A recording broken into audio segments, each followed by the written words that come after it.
Bonjour, bienvenue dans cette première vidéo de formation destinée à l'utilisation de la composante de saisie de Hobbybook. Donc, sans tarder, on va saisir cette adresse dans la barre de navigation. Ensuite, vous vous connectez avec votre compte, le compte qui vous a été donné. Il s'agira normalement en fait de votre username et de votre mot de passe. Voilà, donc je vais essayer de mettre un compte de test pour voir. Voilà, donc on se connecte. Et bon, on va l'enlever. Donc, en fait, lorsque vous vous connectez, vous allez en généralement voir ces trois menus selon votre profil. Parce qu'il faut comprendre que il y a plusieurs profils disponibles. Il y a le profil de rédacteur qui consiste à pouvoir créer des exercices, à pouvoir les soumettre. Donc, des exercices et des polycopies en même temps. Ensuite, il y a le profil contrôleur qui, lui, en fait, va pouvoir contrôler des exercices qui ont été créés par le rédacteur. Donc, il s'agira de contrôler notamment le format, si l'image est bien lisible et aussi si l'exercice et les chapitres qui ont été indiqués correspondent bien. Donc, c'est un peu une sorte de contrôle de qualité pour la rédaction. Ensuite, vient le profil correcteur. Donc, le profil correcteur va être celui qui va pouvoir corriger l'exercice qui a été mis. Donc la personne maintenant qui a reçu l'énoncé validé, donc va pouvoir maintenant procéder à la correction et puis soumettre. Donc, avec ce profil-là, on aura tous les éléments de l'exercice. Donc, à la fois l'énoncé, la correction, les indices à trois niveaux.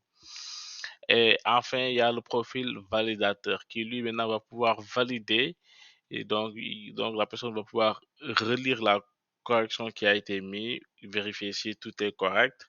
Et si c'est le cas, donc l'exercice va pouvoir être validé et ainsi ça pourra être disponible au niveau de l'application Hobbybook mobile. Ça va être ces quatre profils-là. On peut bien sûr les cumuler. On peut être à la fois rédacteur, correcteur, donc dépendant de voilà, donc dépendant de votre cas. Donc, lorsque vous vous connectez, selon que vous faites des polycopies, vous venez dans polycopie, selon que vous faites des exercices, vous venez dans exercice. Donc, dans cette vidéo, il s'agira juste de faire une introduction, mais dans d'autres vidéos, on verra maintenant comment concrètement créer des exercices et des polycopies. Maintenant, pour pouvoir gérer son compte, changer son mot de passe, on pourra juste aller ici à droite. Donc, on clique dans mon compte. Donc, ça va nous rediriger en fait vers le gestionnaire d'identité. Donc, à ce niveau-là, en fait, on clique dans information personnelle et à ce niveau-là, on peut maintenant mettre à jour son nom d'utilisateur, le courriel, le prénom, le nom, ainsi que la langue. Voilà. Même si actuellement, ce n'est qu'une seule langue qu'on supporte. On peut aussi faire d'autres configurations, notamment la configuration de la double authentification, donc ainsi de suite. On peut même voir l'historique de connexion. Donc, oui. Et puis, les applications dont on a accès. Et lorsque, en général, euh, ce portail va être utilisé uniquement pour pouvoir mettre à jour ces informations, ainsi que son mot de passe. Par exemple, pour mettre à jour son mot de passe, on peut venir ici dans My Password et puis on va cliquer sur mise à jour afin que ça puisse demander. Donc là, ça nous demande le nouveau mot de passe, ainsi de suite. Mais nous, dans notre cas, on ne peut pas le changer. Donc là, on va revenir maintenant sur dans Hubble. Donc, c'est ça un peu pour ce qui concerne la gestion d'identité.